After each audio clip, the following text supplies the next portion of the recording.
Something I would really like to add is the question that's been on my mind is like, why are we here? Or why is every individual here? Because we don't have a very easy group, but I see a lot of opportunities because a lot of you guys are veterans, but even those who are not veterans have to ask yourselves, why are we here? Are we here for the prize money? Is anyone here for the prize money? Yes. Well, since it's your first time in Worlds, I can tell you it only really matters when you get to the finals. So, do we really want the easiest opponents and just make it as far as possible, beating J-Team and teams like that? Or are we here for the glory? Because I'm here for the glory, to get recognition for good work, and I'm sure most of you guys are too. And from that point of view, we have a really good group, because we get to fight for the glory the very first week, and other teams don't get this opportunity. If we beat these teams and make it out of groups, our glory, our name will be there forever. We are the team that made it out of the group of death, and that's really important. What I want to add on to that is that I've been in this group before 2 years ago, so I know how important mindset is, because back then the mindset was a lot about surviving the group. Finishing second is fine, dropping a game to SKT or RNG is fine, just survive the group and then go in quarters against the first seed. And this mindset really hurt the chances of the team overall. And something we did really well last year was that we set our sights on going to the finals from the moment we went to the bootcamp. So to me, making it out of those groups and making it far at Worlds and getting the glory that we want to achieve all starts in here. So we all have to ask ourselves, what are our expectations, what are our ambitions, and how are we going to use that and act towards that to make sure that we win the groups, because we are good enough. We broke the wheel last year, we made the finals. G2 also helped break the wheel, they beat China in the best of 5. They did it again at MSI. So who is to say that we cannot beat Korea or China? Like, it's just ridiculous. This was a mindset that most players and teams, including myself and my team, G2, had at the time, that Korea is invincible, China is difficult, but that should be gone. And I want to ask you guys as well to have that mindset, to play for first in group and not to survive. Because when we play to win the entire group and not drop a map, that's the mindset that will get us out of the groups in first place, probably get an easy quarters and then get a really nice semi-finals again where we get to fight for the glory. And that ties well into today, because today we are playing a team that is not very good. So we have the option to troll around in our scrims or play really serious. And it also ties in days where we have very difficult practice, that we try and try to persist even if things aren't going very well. So that's what I want to ask you guys for the bootcamp, to keep thinking about your ambitions and the mindset that we have going into this Worlds, because to me this is a really good opportunity. I've been at many international events and I don't care beating teams like Flash Wolves, Gigabyte Marines, J-Team, Cloud9 in the semis, GRX. I'm here to beat the big teams and really make something happen and be part of something big. So I hope you guys are too.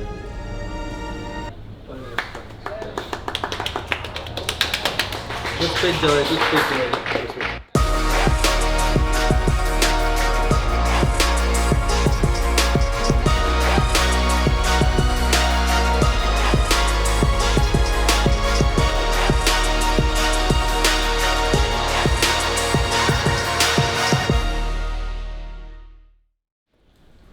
Okay guys, we have 4 prisoners.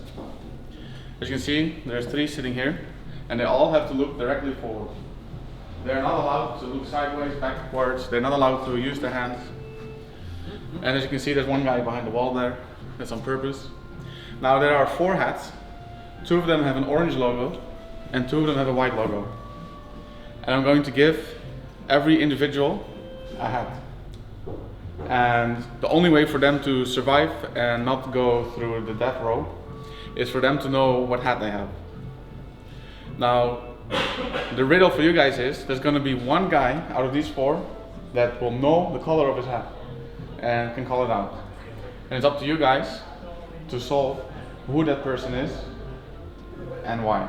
Yeah. Well, you don't even have to close your eyes. I'm going to put a hat on backwards so you guys can visualize it a bit. What if I say someone else's hat? Then you're fired, so you should go and close your eyes. So, for example, I think my test is the first one, right?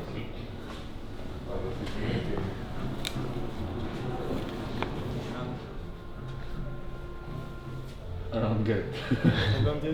Matthias knows Dan's and Mephisto's, right? Yeah. But he doesn't know his own and he doesn't know Alex's. Yeah. So it's 50-50 for him. Dan knows only Mephisto. Mephisto knows no one. Yeah. And Alex knows no one. Yeah. But one of them knows. Okay, One of whoever them knows, raise your hand up. No, but they don't know. They. I can flip it. But why is Alex there? Like, what is that?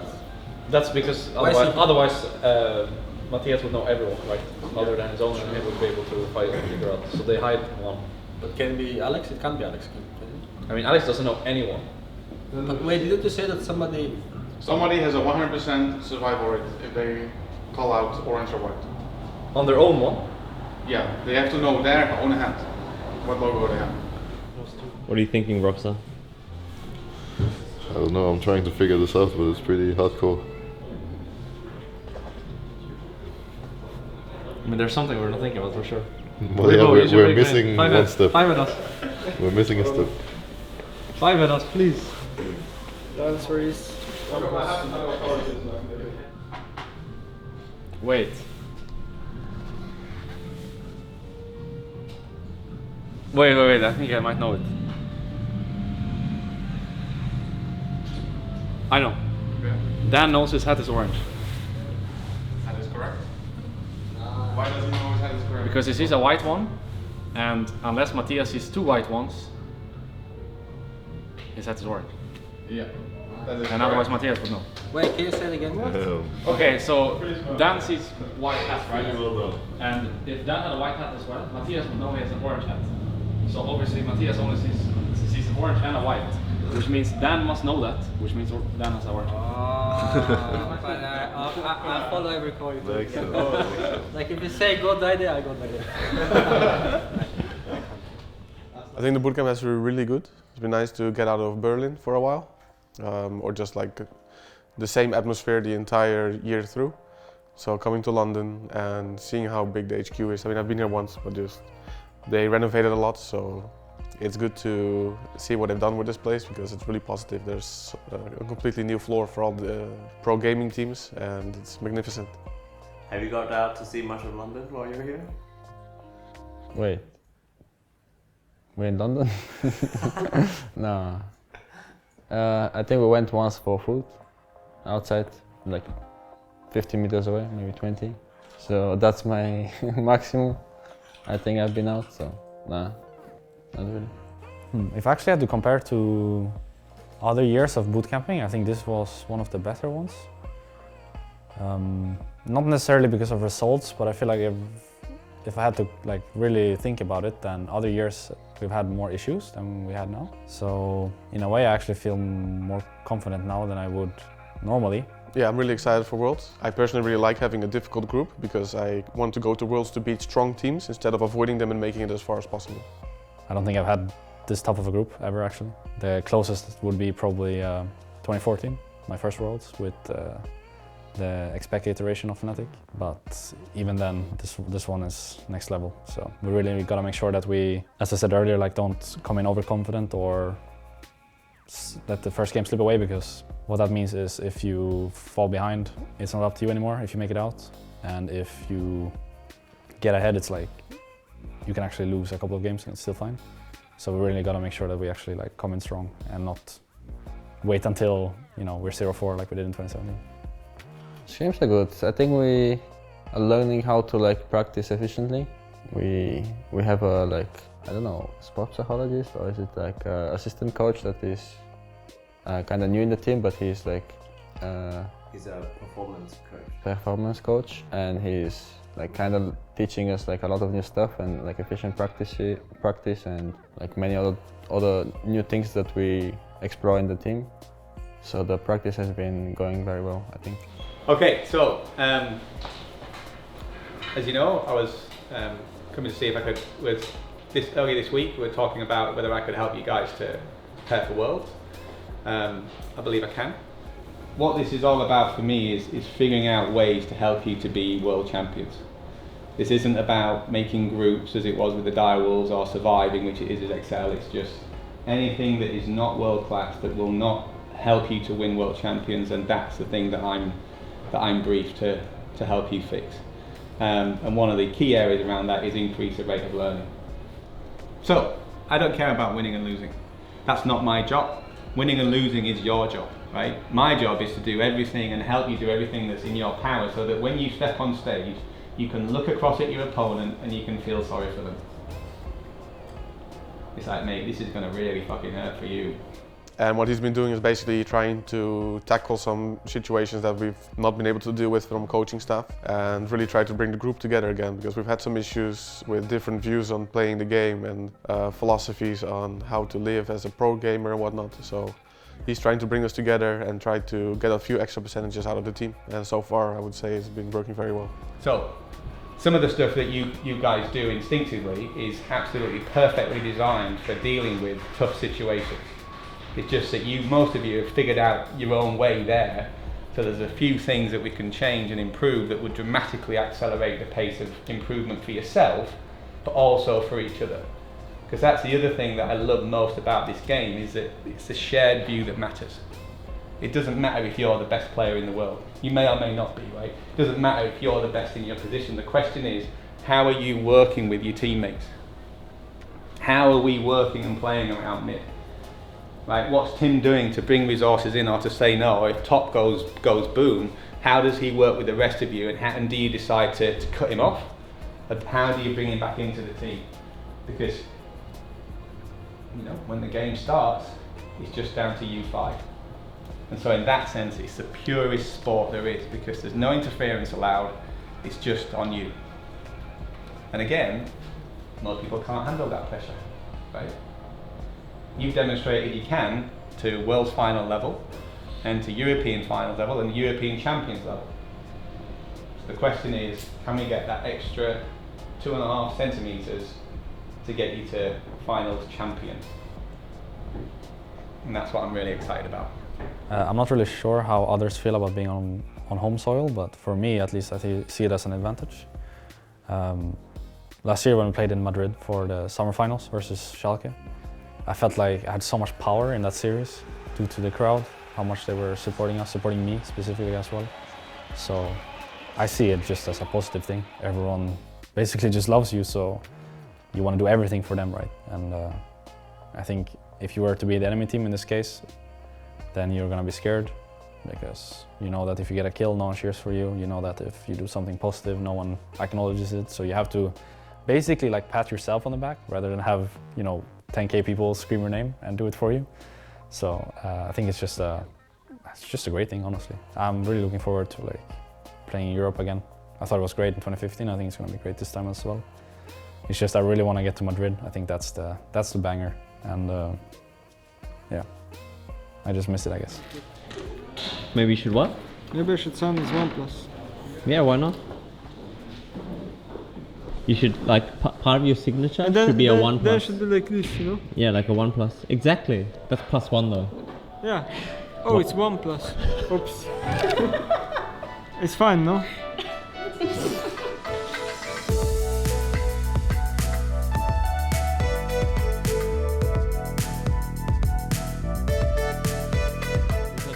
Hello, I'm the new top laner. I play Renekton only. I'm very good. Won a match in the UK league, so must be good enough. Must be good enough for Worlds. Why don't you explain why Dan is our new top laner? Because people were sick. What happened to him? What happened to him? I made him sick. So you were sick first? Yeah, I'm patient 0, and then now everyone is sick, and it feels really bad. And I say it with a smile on my face. It's terrible. That's why I did it. Okay, I'm Buffa. Is this really good? I even have the eyes for it as well. Oh yeah, we're walking to the red buff, guys. Wait, I can't see my screen. Let me get a bit closer. Alright, this is good. Very good. But do you think it's that bad? To have it this far away? I actually think it is fine. Or feels fine. Feels good, man. Feels good. But does it look weird? No? It looks better than tilted monitor, I'll tell you that. That's in the past. If I just do like this, and even a bit like this.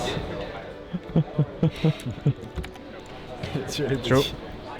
And I told them the history of the art of mental advantage. Last year was very extreme, and it will go in my book. So Hilly and Bripo are gonna co-publish the book Art of Int, and I will publish the Art of Mental Advantage. So today the briefing was to make sure that we dominate any space that we're in with SKT. So you laugh, you talk, you have fun, you can fake laugh all you want, it's fine. So don't be quiet, that's the worst thing you can do. And that's step one to winning Worlds. Last year, we even had bullet points of topics for the players to discuss when they were in a bus, like a shuttle or an elevator with Cloud9 players. If only you put this much effort into your draft. And what? If only you put this much effort into your draft, you would Ah. automatically win. A bit of hard time sleeping, but that's usual. From nerves, or? Yeah. Actually, it's a good indicator if I should play pro or not. So far, every time we played international events, or big games basically, I think for the LEC games, whatever, but playoffs, finals, worlds, MSIs, I've always had like a lot of trouble sleeping the night before. The bigger the game, the harder it's been, so it's a good indicator for me playing pro. I have a campfire story, but I don't know if it can surpass yours. Go for it. But it's supposed to be actually like at a fire in the place with a cigar. This is the story, right? So yesterday I was getting everyone ready to get mental advantage, right? Because ever since playing against SKT in MSI 2016, I've been a student of the art of mental advantage and trying to get better and better. So yesterday in the shuttle, where we have the briefing, we need to be active and laugh and whatnot. So we go to the venue, and I'm ready to get some mental advantage. And then we just walk around a bit, you know, and we go on stage to do the tech check. I stand there, and then I notice it. Koma sent his assistant coaches to do the tech check for him, and that's when I knew we are losing really hard today.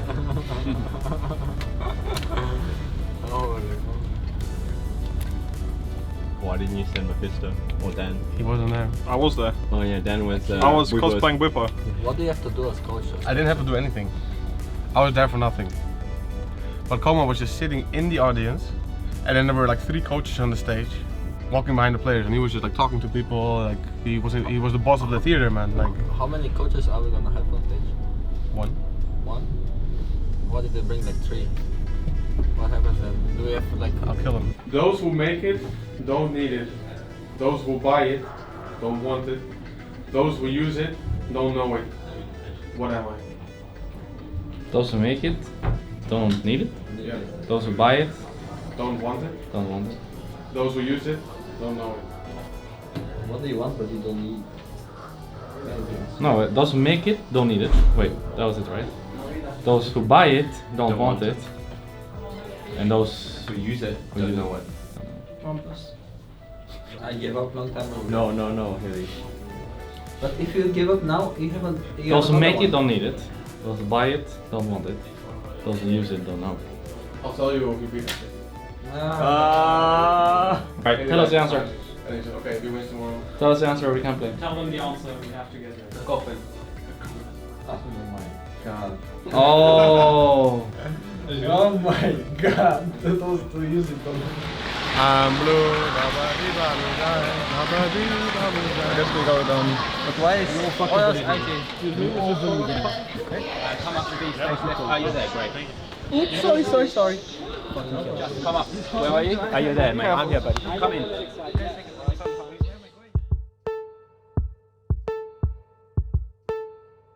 Moving 4 members towards this red buff, and we could have some biffo very early on in our first group stage match. You and Me has been utilized. The red buff is down to half health. SKT just a bit of a drive-by at the moment. Effort almost in a dangerous spot as we've got 4 versus 3 guys. Everyone diving on in. Broxah has taken the red, but can Reckless survive is the question. The You and Me has been used as first blood. Goes to Faker. He gets the resets over the wall. Broxah, oh, that Q.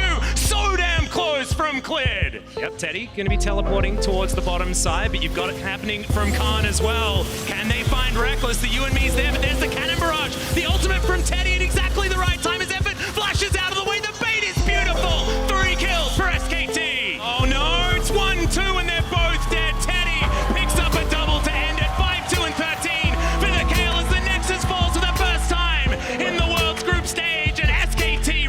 free. Just 5-man bots, lose the fight, kind of make a comeback, and then I think. Okay, they brought us. Yes. What even happened after that? Okay, they've got their stuff. We had a close river fight, I think. The game wasn't that great, but I also have to acknowledge that we played at maybe 50-60% of our ability. Bootcamp Fnatic would have won this game. We just need to get back to 100%, especially in terms of health. Coaching staff is busy with preparing the draft and scouting, so don't worry about that. So we're going to do 2 games, Garen, Yumi, or other strats that we feel is very highly valuable. And we're going to kick ass tomorrow. I think the first game, we lacked productivity, and a lot of it probably comes from being nervous. It's the opening game of Worlds. It's a really big match. It's also against SKT. There's a lot on the line. You win that game, you're basically out of groups in a sense, because if you just open the first week winning against SKT or RNG, you're in a really good position. So I think all that nervousness made us very hesitant to pull the trigger and really commit to team fights as a team, because we're a little bit afraid to lose the game instead of trying to win it. Wipo and Brox having a throat infection and being on antibiotics has made practice difficult, because we want to keep the hours short as possible, so we only practice a little bit during the day. I was the first one that got sick, but I didn't get sick. I didn't feel like shit, I just had a sore throat and I had a headache for a day and a half. And now 2 of my players have a throat infection and are on antibiotics and whatnot, and they cannot live. They lost their voice completely. And it's like 100 times worse than anything I've ever had.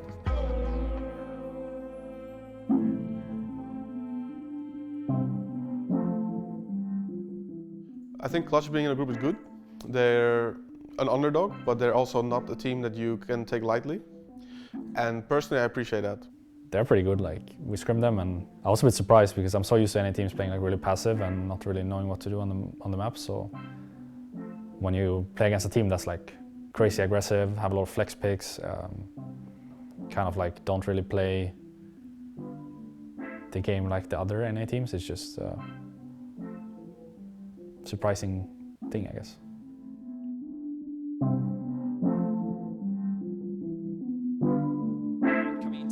Someone I put on my expected top 20 list is Hillisang, because he's one of the best roaming supports and playmaking supports that we have in the league, and while he does a lot of damage, it's a kill. That is a kill. Vulcan is down, and first blood goes to Hillis. Coming in to see if they can find this pincer attack onto Clutch Gaming. Vulcan wants to get away through the wall. Whippo's going to be in some trouble. It's actually Clutch Gaming who have to be on the lookout. Whippo's on a killing spree. Reckless just soaking up so much of this damage. Cody's son will finally take him down. Can Clutch Gaming do anything else with that kill? Lyra on the side trying to find the cocoon. Has to get himself away now. Cody's son being rooted up. And Fnatic have got the fight. The Nexus turrets are melting. And it was shaky early. But Fnatic show what Europe can do. And they find their first win here in the group stage.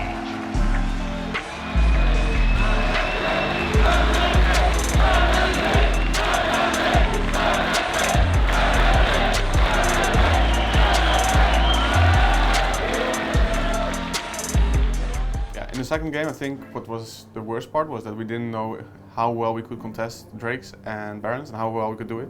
We were very hesitant and we were not good at taking objectives with our team. There's no damage output, there's a lot of poke and disengage, but the damage output wasn't there.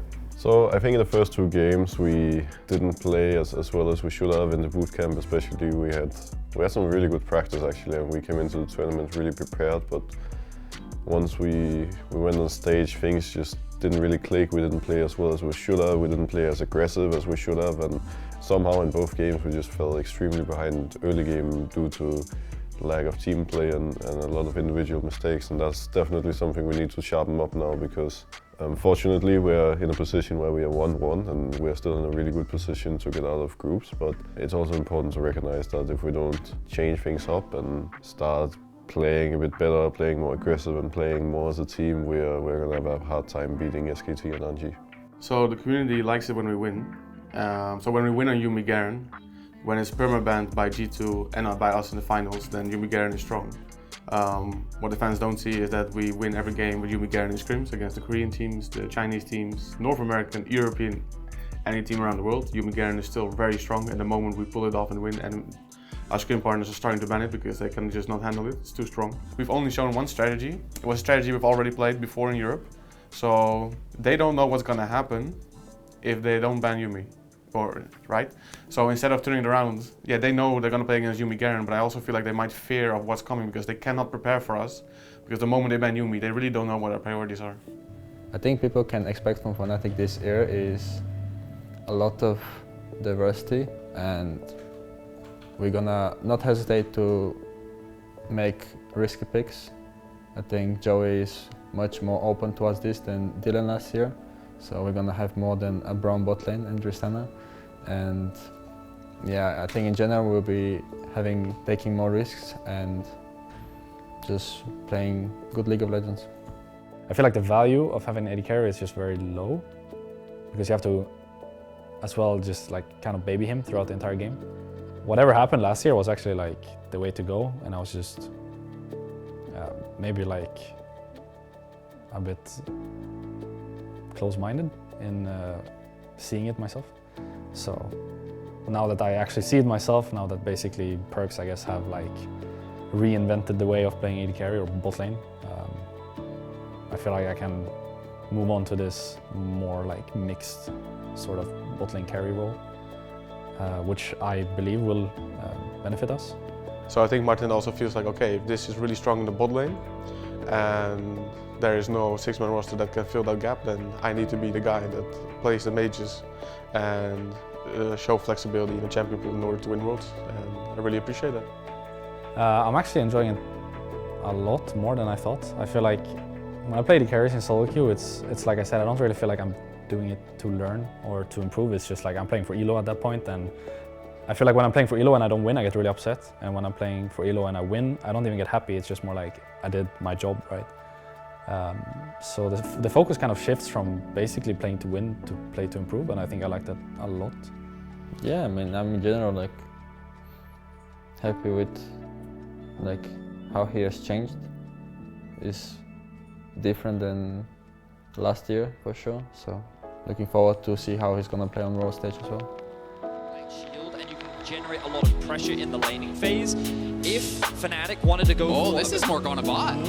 This is a farming Morgana, or perhaps even Reckless could be playing the Kayle, but I think it is Morgana as the farming bot lane here for Reckless, assisted by Blitzcrank. The Swift swap coming out from Fnatic. With the wave clear and push that Morgana has, the rocket grab is going to instantly kill him. And look, this time Broxah comes to him, but will not find the taunt. Static Fuel will go down from Hillescent, but the Megadon comes out! 3 more members of Fnatic are chopped down! Divine Red Judgment needs to do something here for Nemesis. 4 versus 3, Uzi flashes forward, he gets Hillescent, the feathers fly, and they've come back! 1, 2 for Nemesis, he needs to find more! Xiaohu is low, but Uzi finishes it off. There's not enough damage from Fnatic. And RNG can close the game off of this. Everyone wiped off the map. And you guys have genuinely been in a worse situation. But what you've got to be doing is fighting, not to pass the buck, but to take it. Say, guys, this was on me. Watch the game, listen to the comms and say, right, where was I responsible for this? So then you've got total power, you can change your behavior. You can't change anybody else's. And if you're up for doing that, then we'll have a good show on Saturday.